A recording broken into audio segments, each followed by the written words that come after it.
Assalamualaikum warahmatullahi wabarakatuh. Halo semuanya, perkenalkan nama saya Anastasia Fernanda Valia. Saya dari kelas PTIB 2022 dengan NIM 220509740057. Di sini saya akan menjelaskan tentang standarisasi jaringan komputer untuk memenuhi tugas jaringan komputer.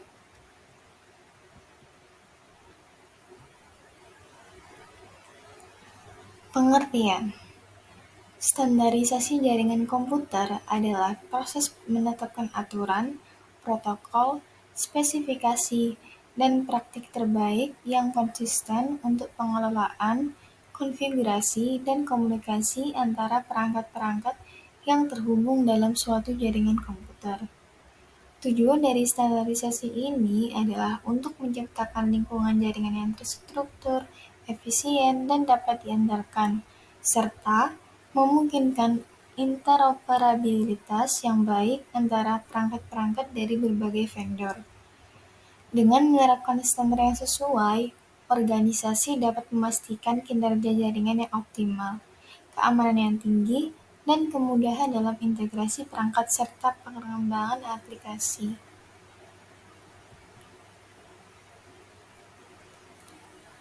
Selanjutnya, standar protokol jaringan. Dalam jaringan adalah seperangkat aturan, format, dan prosedur yang ditetapkan untuk mengatur komunikasi antara perangkat dan sistem di jaringan. Contoh standar protokol yang pertama ada TCP/IP atau Transmission Control Protocol atau Internet Protocol.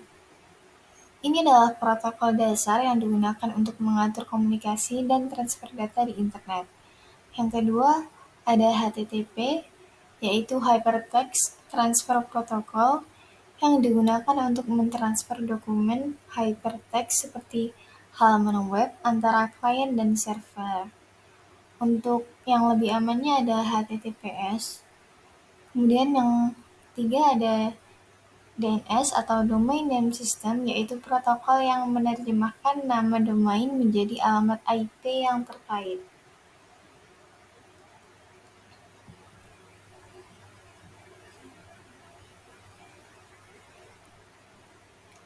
Model OSI.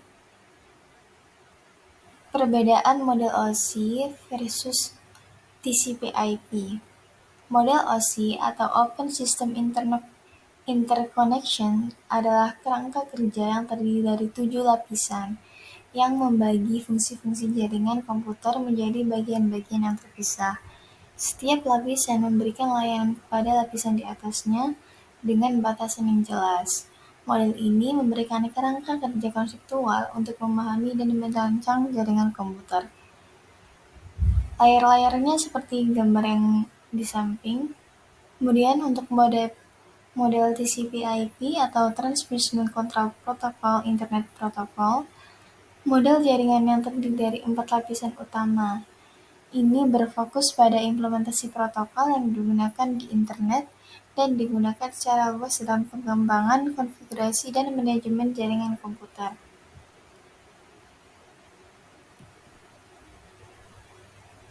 Nah, selanjutnya model OSI layer. Di layer pertama ada layer fisikal, fungsinya untuk mengirimkan data melalui media transmisi, contohnya hub, NIC, dan kabel.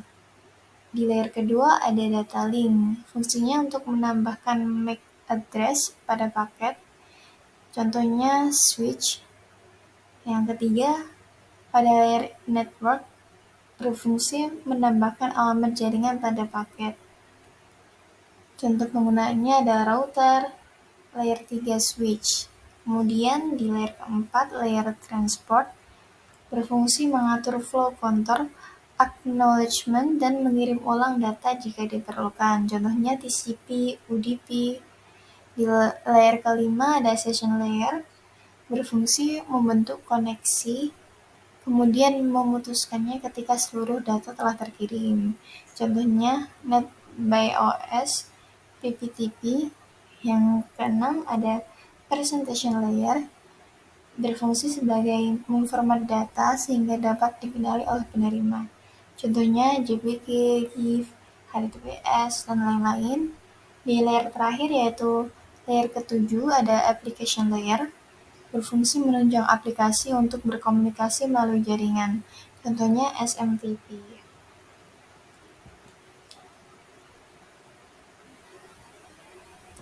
Selanjutnya yaitu perbedaan TCP dengan UDP. TCP memastikan pengiriman data yang andal dan teratur dengan membuat koneksi, melakukan koreksi kesalahan, dan mengirimkan ulang paket yang hilang. Di sisi lain, UDP adalah protokol tanpa koneksi yang mengutamakan kecepatan dan overheat rendah, namun tidak menjamin pengiriman yang handal atau melakukan koreksi kesalahan. Nah, perbedaan jelasnya seperti pada tabel di samping.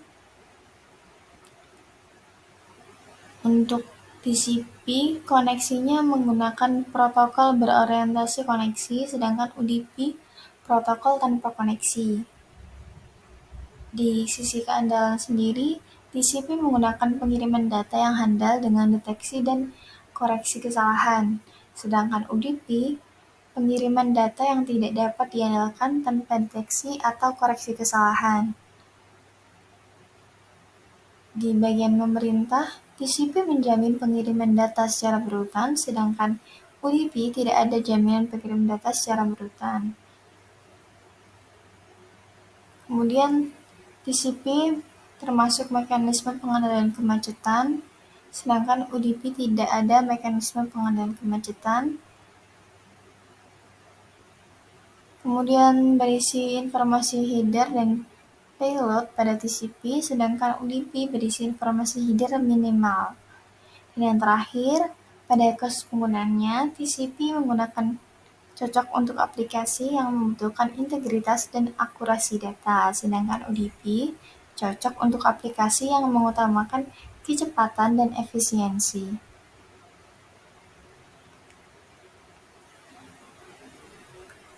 Port jaringan komputer. Dalam protokol jaringan TCP/IP, sebuah port adalah mekanisme yang mengizinkan sebuah komputer untuk mendukung beberapa sesi koneksi dengan komputer lainnya dan program di dalam jaringan.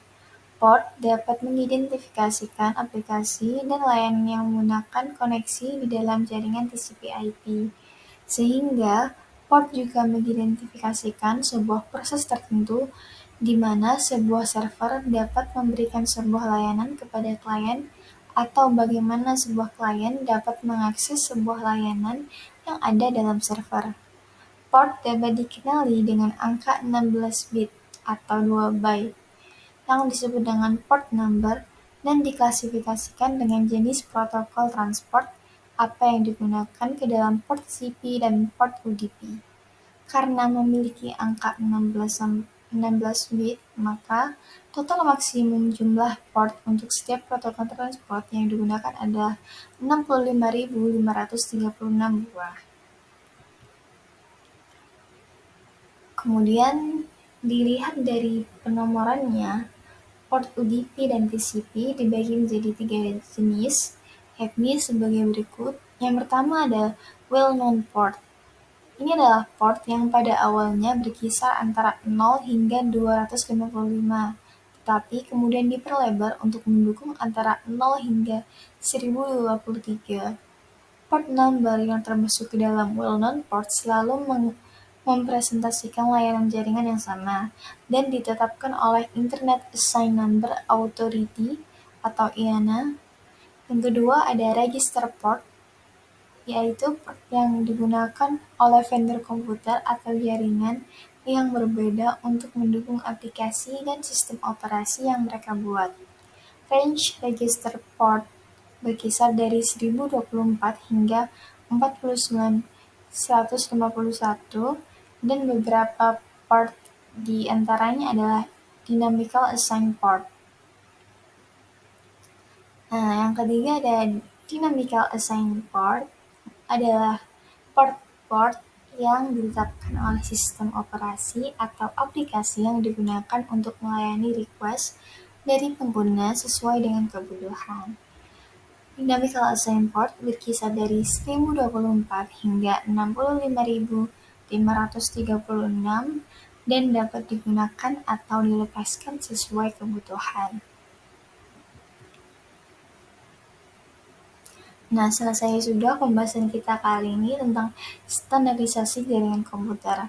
Apabila ada salah kata, penjelasan yang kurang jelas, saya memohon maaf. Sekian dari saya.